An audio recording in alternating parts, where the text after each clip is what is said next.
So here we are on a beautiful late September morning. The sun's shining, it's nice and cool. Sort of mist coming off the fields.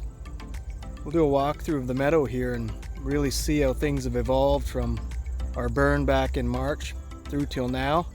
Seeing it in its summer glory and now sort of at our peak of fall bloom with our native grasses standing tall. So let's do a little walk around, see what we can see.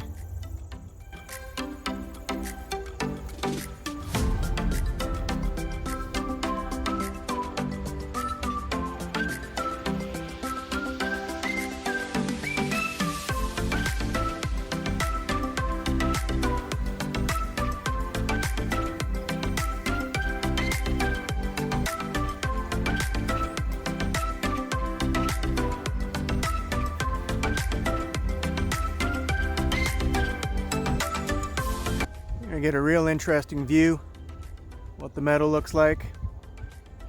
All really dominated by the tall grass this year, particularly the Indian grass. Seems to be the most aggressive of the big three. But there are spots of panic grass and big blue mixed in here as well.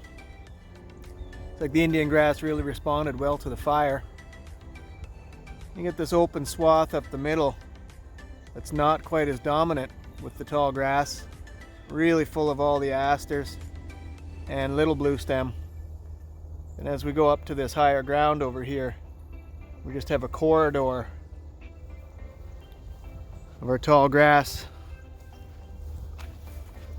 through this hallway, and it has a really neat feel to it, so different than throughout the rest of the year. It really is the appeal of this landscape, is week by week throughout the season it just completely changes. You're never really looking at the same thing for long. As if you've watched the previous videos, you would know from the start of the year till now, it's a completely different feel. Sort of the opposite of the large turf landscape, particularly in a corporate setting. You basically don't want it to look different. The ideal goal is that it never changes. It's in a static state, completely artificial. Whereas this is very dynamic. Year over year will be different. Then obviously week over week within any given year. It's that change that you're looking for. It's that change that you want. The variety, the diversity. The idea that here, initially we started with, I believe, 26 species in our seed mixture. And obviously there's a lot more than that now. In diversity there's strength. Goes for thoughts and opinions in our human culture, and definitely very much so in the natural world. The idea that a monoculture doesn't really exist in nature, and definitely not in too many places. That's why it takes so much input to maintain a monoculture, whether it's a lawn or a cornfield. Whereas this does not take a lot of input, natural inputs, to create something spectacular.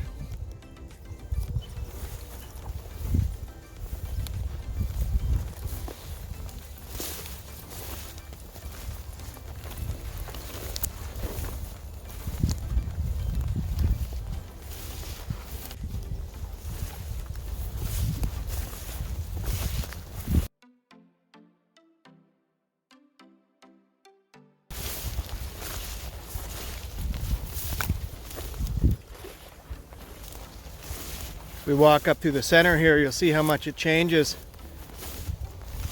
Right here I'm fairly waist high, predominantly asters. Even the grasses are a bit shorter and more stunted. Maybe less topsoil in this area.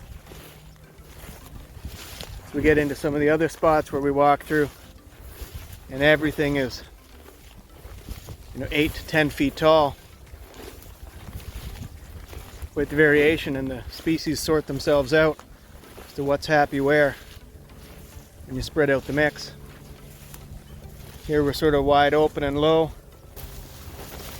Bits of little blue stem seem to do well in here. Could be that they're not as dominated by the taller grasses. Go over in this area.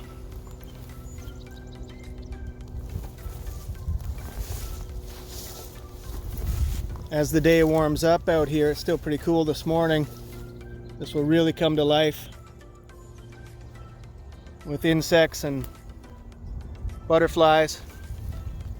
It's an important late season food for all the pollinators. And just like a beacon, our little field here in the middle of this agricultural area, I think it's like a big target from the sky. Pollinators welcome.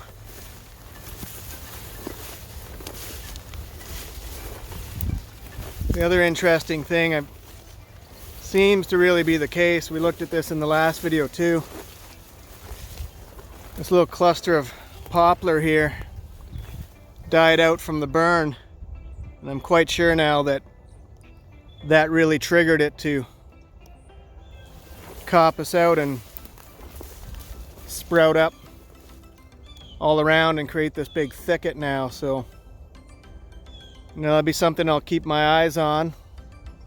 I have the feeling that with the dominance of the native grasses in here, it might have a hard time getting a real strong foothold in.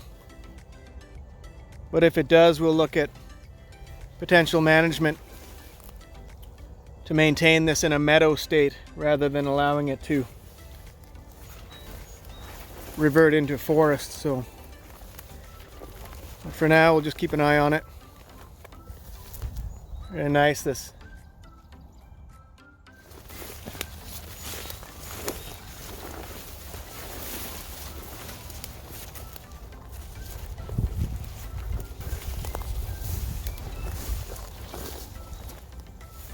Makes for a great little walk. Sunday morning, warm coffee in hand,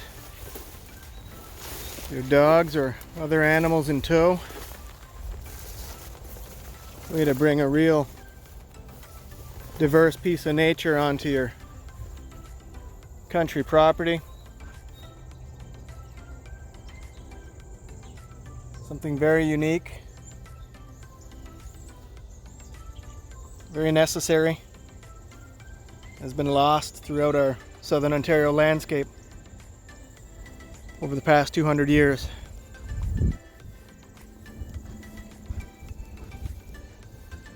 If you're interested to find out more about this type of landscape and how you could establish it at your place or for one of your clients, please reach out. We're happy to help. We work throughout southern Ontario.